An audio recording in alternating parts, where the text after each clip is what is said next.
این تقویتی سخنی ازتون و اولا برادرمون حاجی پروینه برای محفل کردگیش دعا گوییم که خداوند حفظش کنه.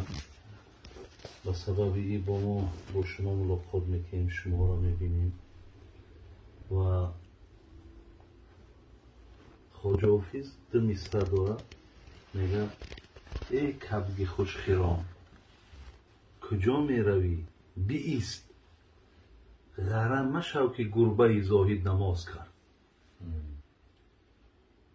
یک تمثیل میزنده، کوگا میگه ای کو وقتی میبینی گربه نماز خونده سای فریب نخه پیش او نره که نماز ای مقصد نکه. یکی برادرها امروز ما خودمون در جایم کوگ بگیریم و این طایفه هایی که امروز برآمده همه نامشون هم میدونیم.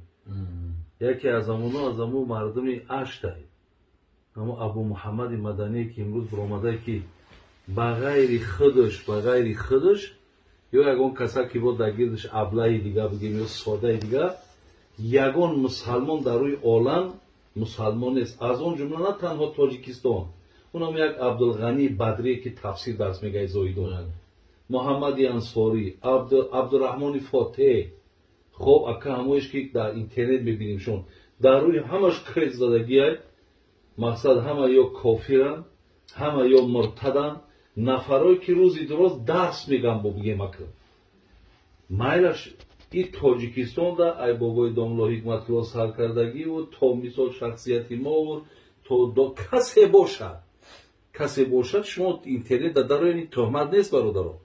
ما را درد برای چی میکنه برادرها که سگ ما خودمونه در مقابل ملت مردم خودمون ایستاده. این هدفناک آخی این رنگ گربه که در روی نماز ایستادگی یکی این مقصد داره. برای خدا رحمت کنه صاحب محمد صاحب ایرانی را میگو دشمن دوست نما را نتوان کرد علاج، شاخه را مرغ چی داند که قفس خواهد شد. این مرغ در بالای همون شاخه ایستادگی یکی نمیدونه که همین شاخ با برای این قفس میشود. یکی ما هم امروز فریبیا را میخریم گوش بکنیم برادرها، نمیدونیم که ما ای پشت اینها در بدر میشیم رنگی خچون سرگردان میشیم، نه دین ما کامل کردن میتونیم نه حیات ما برادرها. عبدالله گفتگی در افغانستان ای میدونی نه یک بارو در پرزیدنتی میمخچه یک کودک آمد، یک کودک که زور باشد صنف یا 3 بود یا 2 بود، یک سوال داد گفت بچه هم گفت چی شیدنی اگر کلان شد چی میشه؟ هم که گشت هم دخترک طرف عبدالله گفت که اگر اجازت باشد زندگی میخواهیم تمام، اجازت باشد زندگی میخواهیم. دختر صنف 3 یا برادرها یک طایفه یعنی که ما را یا مسلمان کردنی نیست، ما مسلمانیم الحمدلله، مقصد یا ما را پراکنده کردن به خدا قسم، ماها را به یکدیگر مقابل گذاشتن، حیات ما را از بین بردن. برادر عزیز این هم یکی از آمدن ما، سبب آمدن ما به همین روسیه حاضر دیگر ما قوت قدرت دیگر نداریم به خدا، تنی صحت هم نداریم. لیکن همین خطرها را که احساس کردیم گفتیم به تطیع مردم بریم یک بار ملاقات کنیم.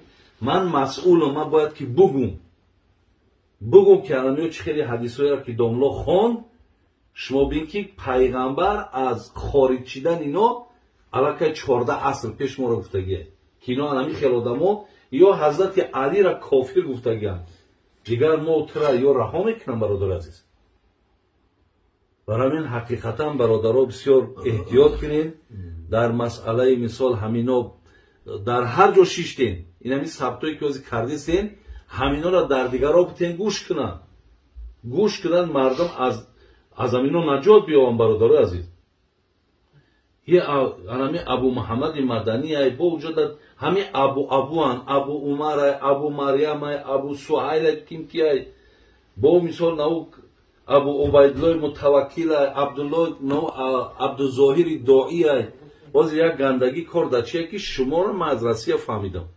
شما از پریامای ویدیویز فضامونو دست گرفتیستی میفهمین؟ این همین بچه های توجی که ما از اینجا ویدیویز میکنن پریامای از افغانستان ای همون بچهای نمی بگیم نمی فرقهای بعد پریامای درس گرفتید که بفهمید که سرتون نمیخرین، بفهمید که نه دینتون میمونه برادری عزیز، نه قدرتون نه قیمتتون. برای من دوست می‌دارم که اون روز کی را گوش کردم؟ عبدالله رهنما را.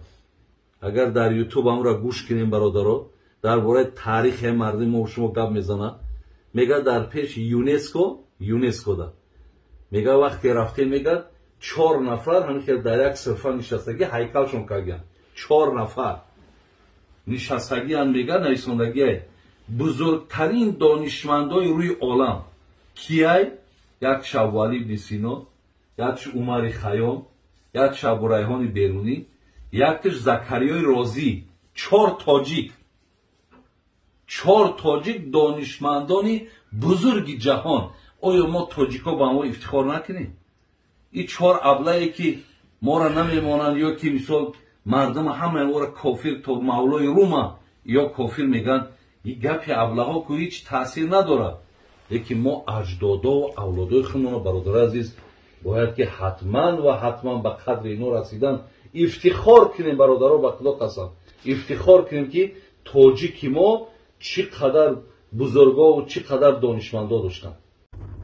بیا ای دل چو قلبی کف با مرد خدا بنشی.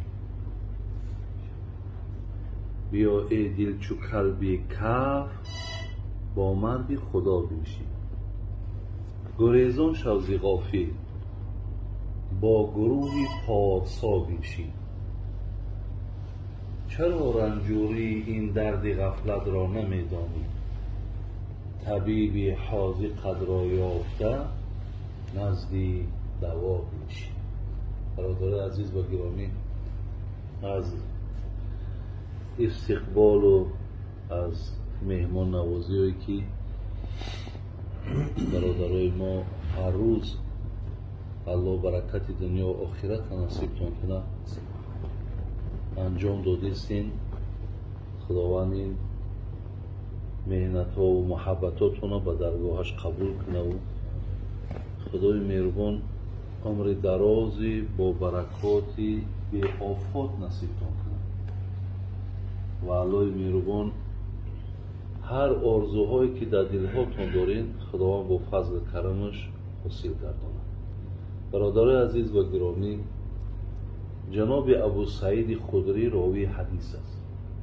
امام مسلم در کتاب صحیح خودش میاره، میگه پیامبر گفت که لا یقعد قوم یذکرون الله عز وجل الا حفتهم الملائکه و غشیتهم الرحمه و نزلت علیهم السکینه و ذکرهم الله فی من عنده. برادر عزیز، هرگاهی که میگه شما به مقصدی می‌نشینید که یک نصیحتی را گوش کنید، یک معنای آیت قرآن، یک معنای حدیث پیامبر را گوش کنید، وقتی شما جمع شویدتون به همین خاطره ببینید در عوضش یک باره برادر عزیز شما را الله مهربان 4 چیز میداده است.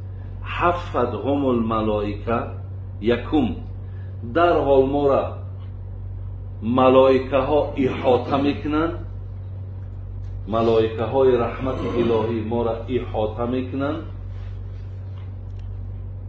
و غشیتهم الرحمه، الحال بیرنده باران بارید. خب هر کسی زیر باران بود وجودش تر شد.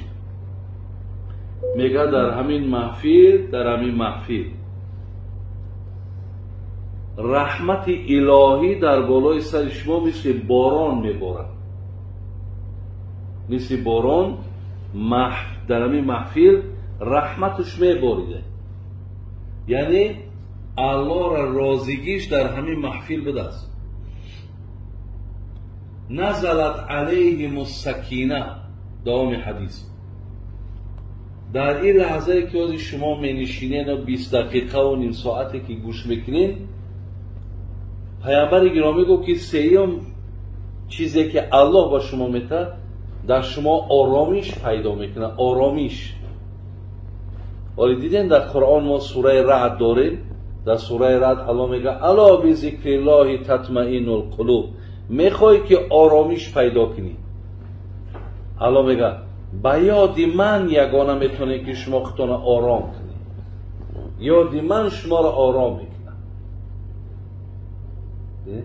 و ذکرهم الله فی من عنده. چهارم چیزی را که پیامبر گرامی اینجا برای ما گوش زد که چی بوده است؟ نامهای شما در پیش الله مهربان برده میشید است.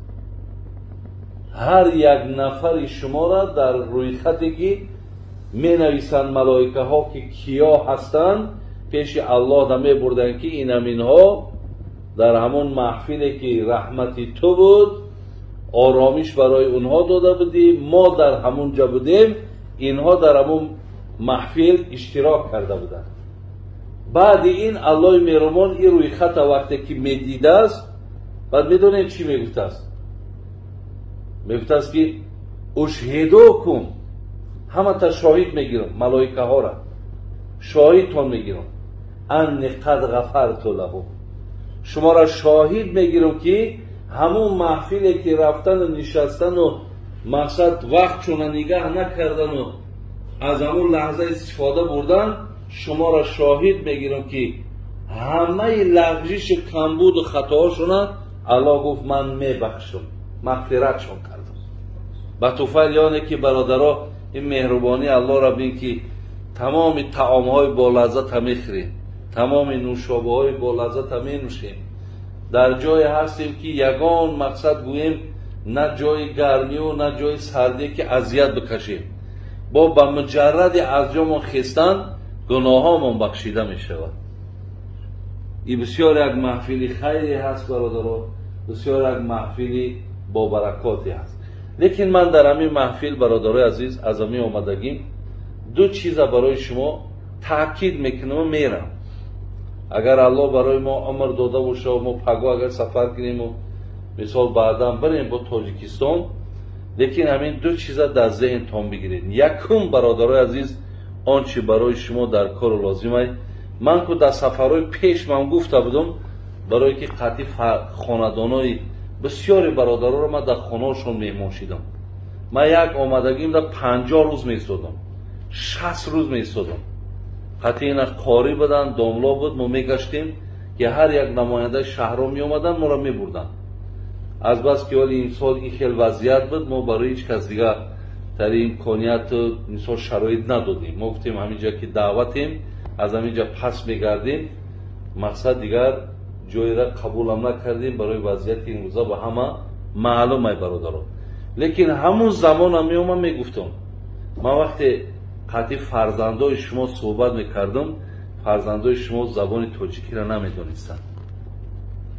با خدا برادرای عزیز، با خدا گفتم، من قسم حانیسی خوردم، شما در حق فرزنداتون، در حق ملتون، در حق ده ها پشتون، شما برادرای عزیز بگیم به حیث همچون خیانت میکنید.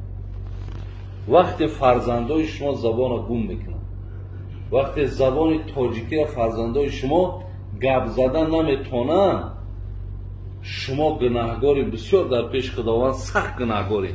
چخیلی که نمی نماز نمیخوانی گناهگاری، چخیل غیبت میکنی گناهگاری، چخیل حق یک کس میخوری گناهگاری.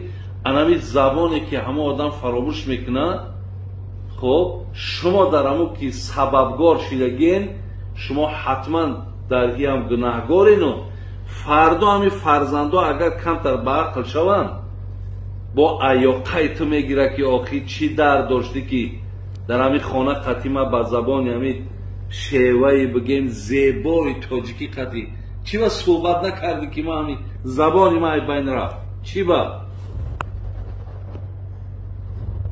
برادرای عزیز. همین چیزا خیلی اهمیت بده، خیلی اهمیت بده. تاجیکی همه تاجیکی. برای همین یگان ملت خدا دانای باور کن، رنگی ما و شما که به پروا نیست که زبان شایبین برای پروا نداره. ها چکا کده زبان روسی را یاد گرفته. من صدقه همون فرزندی که همه زبان بدانم، روسی را هم بدانا، خیتایی را هم بدانا، انگلیسی را هم بدانا، لیکن در بگیم بالاترینش باید زبان خود چه بدانا. زبان خود بدانی، زبان همه عالم هم میدانی. برای همین برادرای عزیز، همون لایق شیرعلی را خدا رحمت کنه میگفت زهر بادا شیر مادر بر کسی کو زبان مادری گم کرده است. همون شیر مادر زهر تنه شود زبانی که تو زبان مادری تا گم میکنی. برای همین برادرای عزیز و گرامی، ماشین تا گم کردی، پاسپورت تا گم کردی، پول تا گم کردی، ببین تا این اندازه غمگین نشو که زبانت وقتی گم میشه. وقتی زبان تا گم میکنی تو تمدن مردم تاجیک گم کردگی، تو تاریخی مردم تاجیک گم کردگی. ببین یعنی تو در نسبت همه ملتت بگیم، وطنت بگیم، در اولاد اجدادت بگیم، تو ناسپاسی کردگی. برادر عزیز، مردم بیگانه آمده زبان تاجیکی ما را می آموزند که تا که ای تاریخی چند هزار ساله ما آگاهی پیدا کنند. من چند روزای آخر برادر عزیز، اگر شما یوتیوب اهمیت داده باشین، در یوتیوب دیدم یک عبدالله رهنما هست. ولی ما را از پیش دیدگی نیستم راستی. همین عبدالله رهنما را پیش ندیدم. و همچنان یک نفر دیگر خطیب دلاور سفرов، سیفالله مولاجانov تاریخ گپ میزنند. اگر کدام دیده باشین، من چند روز امیها را پیگیری کردم. همین چهار تا نفر در اینجا که تولد میشوند، اینجا کلان میشوند، خانه دا حتما معامله تاجیکی بتونین وقت بیافتین در تاجیکستان روان کنین، پیش باباش، پیش ماماش، پیش همسایه. این من عادت های درجه را دیدیستم. بچه های شما را شما در احترام در کار نیست، شما در قدردانی در کار نیست. این خانه کردی، ماشین گرفتی، ذخیره پول داری، نه که وقتی بچه‌ت پسندت نمیکنه چه احساس، چه حس میکنی؟ زیقی غمگینی. برای ایجاد اکه برادرها خود هم علامت کرد که خودت همین را که همین فرهنگ همین ملت تاجیکی دورش کردی باید شطر بخوری. برای برادرای عزیز باور کنید همین مسئله را جدی بگیرید. مسئله زبان یا که مسئله همین تاریخ تاجیک، یک بار که همون یوتیوب دا بدروی نوری همین مردکا دا مراجعت کنید، سیفالله مولاجانov و عبدالله رهنما. من میرا ندیدم ای پیش، فقط گوش میکنم، بسیار یک درسی کلان میگیرید. حتی امکان شود به خدا یارا آورده در اینجا مردم فهماندن در کلچکه. روز من گفتم که کم کمک به همین عادت ها و به همین معامله تاجیکی آورده. مثال در همینجا برای چی گفتم که صدیق تاجیکی داشته باشه، مکتب تاجیکی داشته باشه. برای که برادرای عزیز خداتون علاقه بچه هایتون که آوازی کلان شیدگی و زبان نمیدانن یا که بگیم همون پریویچکا میگن، عادت میگن، همیجا را گرفته باشه، خداتون علاقه حس میکنید که همین بچه من نمیشوه، همین دختری من نمیشوه. یک مسئله برادرای، مسئله دیوم همین مسئله که امروز بگیم تهاجم هایی که از گروه های چی بگیم تحریریشون بگیم، تبلیغیشون بگیم، اخوانیشون بگیم، شیعه بگیم، اینه تکفیری هایی که برآمده است که دیگر نیست، تازه آدم دیگر نمانده که او کافر نباشه. همه کافر، همه مشرک، همه مرتد، همه منافق. فقط همون نفر الهیده با نام همون ابو محمد مدنی اشتی، همون آدم از تا قدر دنیا یه مسلمان موندگیه و نام خودش موحد موندگیه. یعنی آدمی که همیشه توحید، همیشه در راه الله همه دیگر نیست. یک نفر در روی عالمی که بگیم به درجه او اکل به مقام او رسیدگی نباشه. از همینا برادرای عزیز خیلی خیلی احتیاط کنید. من همچون برادرانه به نام الله برای شما میگم چی مشکلات و سختی به سرتون میاد برادران، خداتون اذیت چه میکشید، خداتون عذاب چه میکشید. بعد همین 1000 ساله ها پشت مردم تاجیک ما تماما در شان تاجیک مردم شرمندگی که او سلفی شود یا شیعه شود. ما پشت و پشت حنفی بودیم و بهترین مذهبی که حتی که برادران من وقتی در اسلام آباد میخوندم عقیده را میدونید که یکی درسای مهمترین عقیده همین ابوالعز حنفی عقیده امام طحاوی، همین مرد خود شافعی مذهب بود. شما ببینید وقتی درآمد کتابخانه ابو حنیفه ده مذهب شیوه کرد گفت من حنفی مذهبم. ولی در روی عالم در سعودی در تمام دولت اسلامی عقیده امام طحاوی میخونن که ابوالعز حنفی است، خودش مذهب با ابو حنیفه دارد، دنیا عقیده او را میخونن.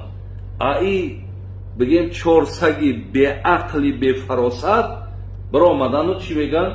میگه پیروی مذهب نکنه که گمراهی.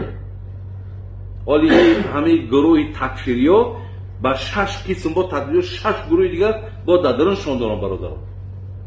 یا را ازرقیه میگن، نجدیه میگن، صوفریه میگن، این اجاریده میگن، ایبازیه میگن، یزیدیه میگن.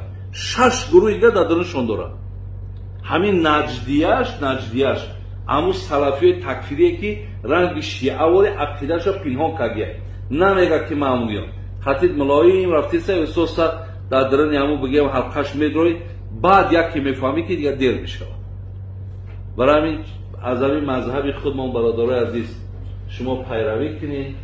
الحمدلله رب العالمین این کم مفسرها و محدثایی که در درن این مذهب باور کنین اگر ما و شما را بگیم علم ما و همه علمی حاضره را جمع کنن با یک خطره علمی این انسانایی که در این مذهبن برابر شدن نمیتونن.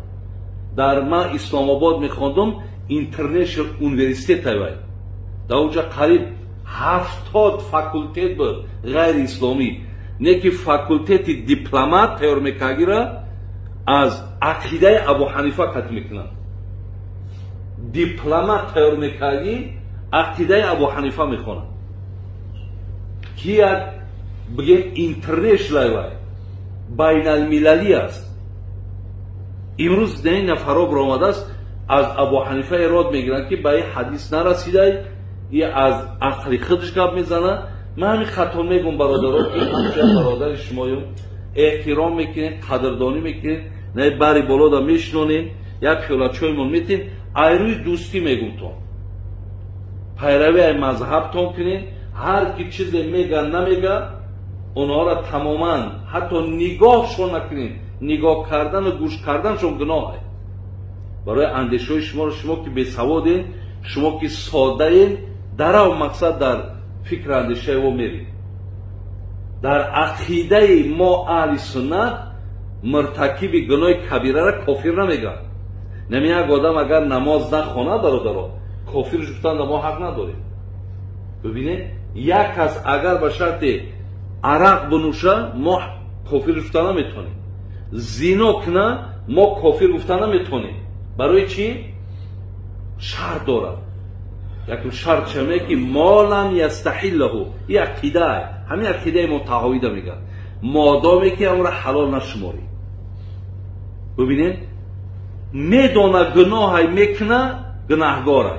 یعنی در ایمانش ما نمیگیم زلال نمیتونه زلال میاره ولی عقیده میگه که کافر نمیشه یا در همین عملها همش در حکم به کفر میده. ابوذر غفاری پیش پیغمبر اومد میگه که خوبه حدیثی همین امام بخاری است والله الان 5827 رقمش اومد خوبه با خوبه سه بار میگه که بیدار شید و علیه ثوب ابیض خانه حضرت لباس سفید میگه همین خیلی بیدار شد میگه چی گفت من قال لا اله الا الله و مات علی ذلك دخل الجنه. کسی بگه لا اله الا الله داخل جنت میشه. پیامبر ابوذر گفت. ابوذر میگه در حال گفتم و این زن و این سرقه اگر دزدی کنه و زنا هم کنه یکی همین کلمه را بگه جنت میروه و این زن و این سرقه اگر همین کلمه را بگه زنا هم کنه دزدی هم کنه جنت میروه ابیذر میگه گفتم و این زن و این سرقه حضرت بدزده و زنا کنه همین کلمه را بگه میروه جنت و این زن و این سرقه سیم بار حدیثه متن حدیثه باز که این بار حضرت گفت بعد اخیر دا گفت و این زن و این سرقه علا رغم انف ابیذر بنید خاکالود باد ها برای زنا هم کنه دزدی هم کنه همین کلمه را بگه جنت میروه بین برای همین حدیث دلیل آوردن که حلال که نشمرد گناه را حلال نشمرد عقیده ای برادرها این عقیده ما دلالت نمیکنم شما را که شما دزدی کنید ما دلالت نمیکنم شما را زنا کنید ما میگم در این کار شما گناهگار میشید لیکن کافر ما گفتن در حق نداره که اینها در عادی ترین نگاه برادرها ببین همین ابو محمد مدنی عادی 4 تا پیچه در کیسه شد یعنی کسی در کارشی مشرک بزا مشرکه این کیسهش در کافره یا تاش در مرتده یا تاش در منافق همین مانده و رفتیسته دیگه اکنون نامعلوم مقصدی در عقیده کی مسلمانه الله دانه برای ما هم رنگ نمودی هم بیزاریم عقیدش هم بیزاریم او تو حاضر هم دیدینش برآمد میکنه چهرش مخمه او تو حاضر چهرش معلوم نیست که این آدم کیه چیه برای همین هر کسی نباشد هر گروهی نباشد برادرای عزیز ما همین راه مذهبی از همین راهتون بیرون نبرید و همچنان در نسبت همین زبان و در نسبت همین تاجیکی مونم برادرای عزیز خیلی با اهمیت باشیم تاجیکستان برین بیایید شکر خدای مهربان مقصد یگان مانعگی نیست یگان مشکلات نیست رفتن در کار خواهد گفتن در کار تربیه همونجا را حتما گرفتن دارید تربیه که در مردم تاجیکی ما برادرها الله دانه که این خیلی تربیه بهتر خوبتر همین آدم خوش اخلاق میشه واقع خیلی فرق دارد از مثال نسبت این ملکا بازم الله مهربان نگهبانتون بابی سورا خداوند حفظتون کنه کسی در این معرکه دست داره کسی در این معرکه خدمت کردین مالی و جانی خداوند تنی صحت و عمر دراز ایمان کامل